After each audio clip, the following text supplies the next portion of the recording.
साथ ही दोस्तों stock market में इन्वेस्टिंग के बिगनिंग के साथ ही एज ए रिटेल इन्वेस्टर हमारे दिमाग में ये आता है कि कोई एक पेनी स्टॉक हमारे पोर्टफोलियो में हो जिसमें कि हम 50,000, 1 लाख, 2 लाख स्टॉक्स बाई कर लें और हमें आने वाले 2-3 सालों में ही 50 गुना 100 गुना रिटर्न्स मिल जाए, हम भी करोड़पति बन जाए। तो देखिए स्टॉक मार्केट में हजारों स्टॉक्स लिस्टेड हैं, उनमें से कई सारे पेनी स्टॉक्स लिस्टेड हैं।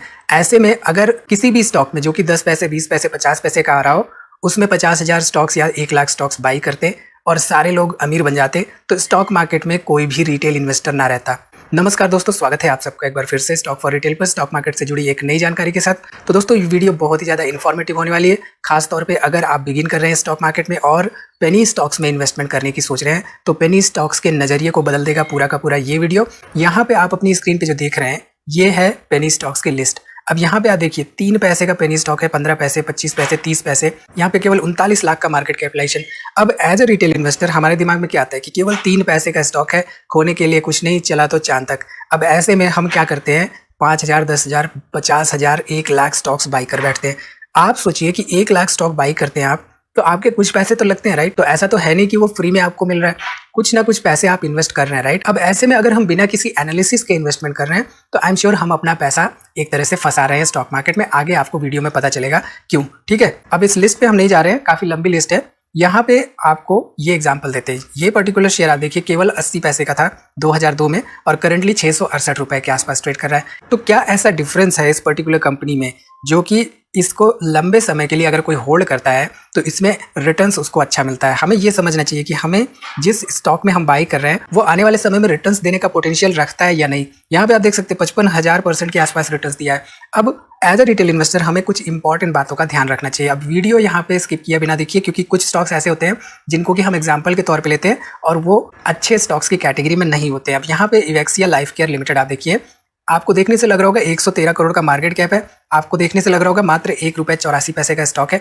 चलो बाई कर लेते हैं, खोने के लिए कुछ नहीं है यहाँ पे। लेकिन रिटर्न ऑन इक्विटी देखिए, महज 1% की रिटर्न ऑन इक्विटी है और ₹1 का होने के बावजूद इसका जो प्राइस टू अर्निंग रेशियो है 150 के आसपास है। सीधे सीधे यहाँ पे बहुत ही ज़्यादा ओवर वैल्यूड है, केवल ₹1 का स्टॉक और 150 का प्राइस टू अर्निंग रेशियो। अब यहाँ पे प्रॉफिट लॉस स्टेटमेंट पे ध्यान दीजिए आप, तो आप देख सकते हैं इसका net sales year on year decline हो रहा है। 2017 में जो नेट सेल्स था वो यहाँ पे घट के हाफ से 50% से भी कम हो गया है। तो ये अगर आपको लगता है कि सेल्स में ग्रोथ हो रही है, चाहे वो माइक्रो कैप की कंपनी हो, चाहे वो स्मॉल कैप हो, चाहे मिड कैप हो, अगर सेल्स में ग्रोथ नहीं हो रही है, पिछले 5-10 साल का रिकॉर्ड देखिए, सेल्स में ग्रोथ नहीं हो रही है, प्रॉफिटेबिलिटी में ग्रोथ नहीं हो रही है, रेवेन्यू में ये ग्रोथ हो रही है, तो ऐसी कंपनियों में क्यों इन्वेस्टमेंट करना। अब यहाँ पे शेयर होल्डिंग पैटर्न पे आप ध्यान दीजिए, प्रमोटर केवल और केवल 15% है, पब्लिक यहाँ पे 84%, कोई भी इंस्टीट्यूशनल होल्डिंग यानी कि क्वालिफाइड इन्वेस्टर्स की होल्डिंग नहीं है।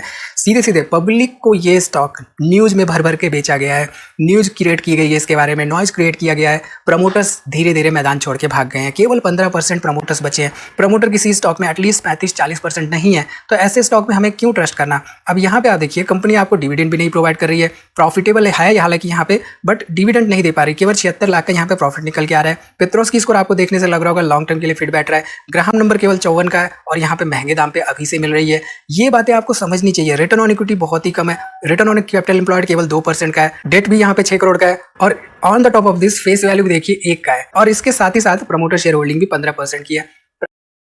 प्राइस टू अर्निंग रेशियो हमने देखा, स्टॉक महंगा है, ₹1-2 का स्टॉक है, बट महंगा स्टॉक है, ये बात हमें समझ के चलनी होगी। अब इसमें क्या होता है, स्पेकुलेटिव बेस्ड इन्वेस्टमेंट होती है, हम बाई करते हैं, 50-50 चांसेस होते हैं कि ऐसे में स्टॉक प्राइस कभी ₹8 पहुंच जाएगा, ₹1 का प्राइस, और अगले साल वो ₹8 से फिर से ₹1 पे पहुंच जाएगा। तो अगर आपको गैम्बलिंग करनी है तो आप ऐसे पेनी स्टॉक्स में इन्वेस्टमेंट कर सकते हैं। अब यहाँ पे एमपीएस इन्फोटॉनिक्स देखिए, प्राइस टू अर्निंग रेशियो कुछ भी नहीं निकल के आ रहा है, रिटर्न ऑन इक्विटी यहाँ पे नेगेटिव है, 65% का स्टॉक है और प्रॉफिट लॉस स्टेटमेंट देखिए, आपको हमेशा ये कंपनी सेल्स में नेगेटिव ग्रोथ दिखा रही है, लॉसेस इसके बढ़ रहे हैं और प्रमोटर शेयर होल्डिंग यहाँ पे अगर आप ध्यान दीजिए तो प्रमोटर शेयर होल्डिंग यहाँ पे महज 1% के आसपास है। 2% प्रमोटर शेयर होल्डिंग। इस स्टॉक के बारे में बहुत ज़्यादा न्यूज़, नॉइज़ ये दोनों क्रिएट हो रही थी और प्रमोटर्स धीरे धीरे अपने स्टॉक सेल कर रहे थे। कोई भी डिविडेंड नहीं दे रही है, प्रॉफिटेबल नहीं है कंपनी, कैश फ्लो यहाँ पे हालांकि आपको 3 लाख का पॉजिटिव देखने को मिल रहा है। पेट्रोस की स्कोर के हिसाब से लग रहा होगा कि लॉन्ग टर्म के लिए बहुत ही बेहतरीन है। यहाँ पे डेट 23 करोड़ का है और return on equity, return on capital employed यहाँ पे नेगेटिव है। तो कंपनी के फंडामेंटल्स ही नहीं स्ट्रॉन्ग है। तो ऐसे में हम क्या एक्सपेक्ट करें कि ये कंपनी अगर इसमें हम बाई भी कर लेते हैं, 50,000 स्टॉक्स बाई कर लेते हैं, 1 लाख स्टॉक्स बाई कर लेते हैं, तो क्या गारंटी है कि आने वाले समय में हमें रिटर्न्स देगा ही देगा। अब यहाँ पे ये पर्टिकुलर स्टॉक देखिए, यूनिटेक लिमिटेड।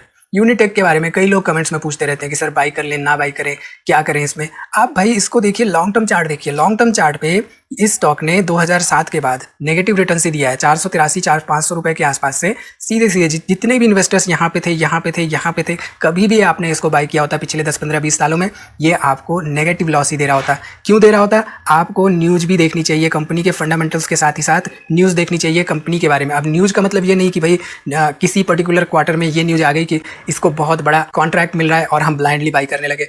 अगर न्यूज़ नेगेटिव है, कोई स्कैम है, कोई फ्रॉड है, तो ऐसे स्टॉक से एग्जिट करना चाहिए अगर हमें अच्छा रिटर्न्स भी दे रहा हो। तो ये सब बातें हमें एज अ रिटेल इन्वेस्टर समझनी चाहिए, और अगर हम ये समझते हैं कॉन्फिडेंस के साथ तो हम एक अच्छा खासा रिटर्न्स पा सकते हैं स्टॉक मार्केट में। ठीक है, चलिए अब यहाँ पे आरकॉम भी देखिए। आरकॉम की सेम कहानी है। आरकॉम के बारे में बहुत लोग पूछते हैं कमेंट्स में, मुझे बहुत दुख होता है कि भाई क्यों ऐसे स्टॉक्स में फंसना जिस स्टॉक ने आपको 612 से सीधे सीधे ₹1.90 पे ला दिया। इस स्टॉक ने क्यों लाया आपको ₹1.90 पे, ये भी आपको पता होना चाहिए। रीसेंट एग्जांपल है एफईएल के साथ क्या हुआ, फ्यूचर एंटरप्राइजेज लिमिटेड के साथ क्या हुआ, सब पता रहना चाहिए आपको। न्यूज़ का मतलब ये है कि पॉजिटिव वे में अगर आप न्यूज़ को कंज्यूम करते हैं तब आप एक डिसाइसिव इन्वेस्टमेंट के लिए जा सकते हैं स्टॉक मार्केट में। ठीक है, चलिए अब यहाँ पे इस स्टॉक के बारे में देखते हैं, स्कैंडेंट इमेजिंग लिमिटेड। अब यहाँ पे ध्यान दीजिए तो 15 रुपए के आसपास ट्रेड कर रहा है, राइट। डिविडेंड यील्ड 0.63% है। सबसे इंपॉर्टेंट बात, कंपनी अगर डिविडेंड दे रही है तो कहीं ना कहीं से प्रॉफिटेबल है। और ध्यान दीजिए तो कंपनी का प्रॉफिट यहाँ पे 5 करोड़ रुपए के आसपास है। कैश फ्लो हालांकि नेगेटिव है, बट पेट्रोस्की स्कोर के हिसाब से लॉन्ग टर्म के लिए फिट बैठ रही है। ग्राहम नंबर 12 का है और ग्राहम नंबर के आसपास ये स्टॉक मिल रहा है।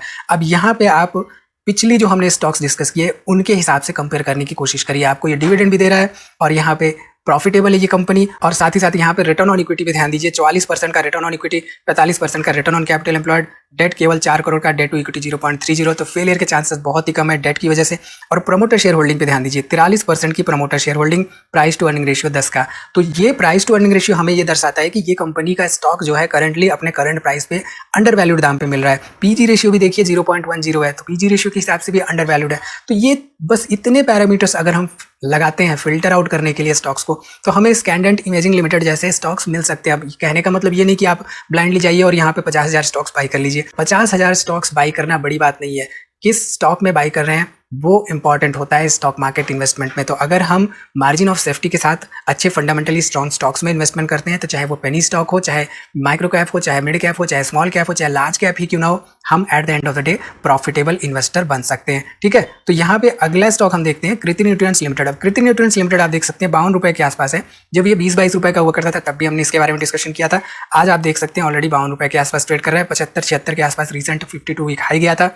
डिविडेंड यील्ड 0.34 है, कंपनी प्रॉफिटेबल है, कैश फ्लो भी पॉजिटिव है। हालांकि पेट्रोस्की स्कोर के हिसाब से यहाँ पे लॉन्ग टर्म के लिए फिट नहीं बैठ रहा है, बट ग्राहम नंबर के आसपास ये स्टॉक मिल रहा है। रिटर्न ऑन इक्विटी यहाँ पे 12% है, रिटर्न ऑन कैपिटल एम्प्लॉयड 15% है, और प्राइस टू अर्निंग रेशियो के हिसाब से यहाँ पे आप देख सकते हैं कि अंडर वैल्यूड है against its industry price to earning ratio. Debt केवल 37 करोड़ का, डेट टू इक्विटी 0.33 है। यहाँ पे आप देखिए मार्केट कैपिटलाइजेशन 262 करोड़ का है। ये भी आपको ध्यान में रखना चाहिए। एटलीस्ट अगर 50 करोड़ 100 करोड़ का मार्केट कैप है तो ऐसे में हम उसमें कॉन्फिडेंटली इन्वेस्टमेंट कर सकते हैं। ठीक है, चलिए यहाँ पे सकुमा एक्सपोर्ट्स लिमिटेड आप देखिए। सकुमा एक्सपोर्ट्स लिमिटेड 15 रुपए के आसपास ट्रेड कर रहा है। कंपनी डिविडेंड भी पे आउट कर रही है, प्रॉफिटेबल भी है, कैश फ्लो भी पॉजिटिव है, पेट्रोस्की स्कोर के हिसाब से पासिंग मार्क है, ग्राहम नंबर के हिसाब से ये अभी अंडर वैल्यूड सेगमेंट में मिल रहा है। मार्जिन ऑफ सेफ्टी का क्वेश्चन मिल रहा है हमें यहाँ पे। रिटर्न ऑन इक्विटी हालांकि 8% है, रिटर्न ऑन कैपिटल एम्प्लॉयड 10% के आसपास है, प्राइस टू अर्निंग रेशियो के हिसाब से अंडर वैल्यूड है, प्रमोटर शेयर होल्डिंग यहाँ पे 62% के आसपास है, और डेट 86 करोड़ का है, एसेट्स इनके पास 600 करोड़ के है। प्रमोटर शेयर होल्डिंग आप ध्यान दीजिए, जो पिछला स्टॉक था कृति न्यूट्रिएंट्स, यहाँ पे भी आपको 66% के आसपास प्रमोटर शेयर होल्डिंग देखने को मिल रही है। तो ये सब बातें हमें समझनी चाहिए। अब यहाँ पे ट्राइडेंट लिमिटेड देखिए। ट्राइडेंट लिमिटेड के बारे में हमने कई बार डिस्कशन कर रखे हैं। 18,000 करोड़ का मार्केट कैप है, 25 का प्राइस टू अर्निंग रेशियो, और यहाँ पे आप देख सकते हैं 36 रुपए के आसपास ये ट्रेड कर रहा है, 23 के आसपास यहाँ पर रिटर्न ऑन इक्विटी है। तो ये इंपॉर्टेंट फिगर्स होते हैं। अगर आप देखिए डिविडेंड यील्ड 0.98% है, आपको देखने से लग रहा होगा महज 36 रुपए 37 रुपए का स्टॉक है, बट डिविडेंड यील्ड 1% के आसपास होना बड़ी बात होती है। प्रॉफिटेबल है कंपनी, और प्रॉफिट में से देखिए डिविडेंड भर भर के दे रही है अपने इन्वेस्टर्स को। यहाँ पे पेट्रोस्की स्कोर एक ड्रीम पेट्रोस्की स्कोर होता है किसी भी इन्वेस्टर के लिए, किसी भी स्टॉक के लिए। 9 के ऊपर पेट्रोस्की स्कोर होता ही नहीं है। ग्राहम नंबर 16 का और थोड़ा सा महंगे दाम पे मिल रहा है। और यहाँ पे रिटर्न ऑन इक्विटी देखिए 23% का, रिटर्न ऑन कैपिटल एम्प्लॉयड 23% का, डेट 1597 करोड़ का है, बट डेट टू इक्विटी 0.42 है। पीजी रेशियो यहाँ पे थोड़ा सा कहेंगे ओवर वैल्यूड है based on PG ratio. Price to earning ratio के हिसाब से थोड़ा सा यहाँ पे कहेंगे कि इसकी industry price to earning ratio के हिसाब से कंपेयर करें तो अंडर वैल्यूड के सेगमेंट में आता है। यानी कि करंट रेट्स पर हम धीरे धीरे छोटी छोटी क्वांटिटीज में बाई कर सकते हैं। ये नहीं कि हमने एकदम से बल्क में बाई कर दिया, 50,000 स्टॉक्स बाई कर लिए, हमने 1 लाख बाई कर लिया और हम बैठ गए घर पे कि भैया हमें अब तो रिटर्न्स मिलना ही मिलना है। तो देखिए स्टॉक मार्केट में आपको उन्हीं स्टॉक्स में रिटर्न मिलता है जिनमें कि एक्चुअल में पोटेंशियल होता है रिटर्न्स देने का। तो आई होप यहाँ पे आपको क्लियरली समझ में आ गया होगा ये सारे पैरामीटर्स आपको कंपेयर करने के बाद कि कैसे पेनी स्टॉक्स हमारी पोर्टफोलियो में होना चाहिए और कैसे पेनी स्टॉक्स में एक्चुअल में हमें इन्वेस्टमेंट करना चाहिए। तो ठीक है दोस्तों, इस वीडियो में फिलहाल इतना ही दोस्तों। तो उम्मीद है वीडियो आपको पसंद आई होगी और इसमें दी गई जानकारी आपका काम की होगी। वीडियो को लाइक करिए, कोई भी सवाल हो तो कमेंट जरूर करिए और वीडियो को अपने दोस्तों में शेयर करिए। और दोस्तों यहाँ पे डिस्क्लेमर की किसी तरह का रिकमेंडेशन नहीं कि आप ब्लाइंडली इन स्टॉक्स में इन्वेस्टमेंट करिए। हम आप लोगों के लिए इन्फॉर्मेशन लाते रहते हैं ताकि आप सीख सकें और एक प्रॉफिटेबल इन्वेस्टर बन सकें स्टॉक मार्केट में। इंटरेस्ट रेट तो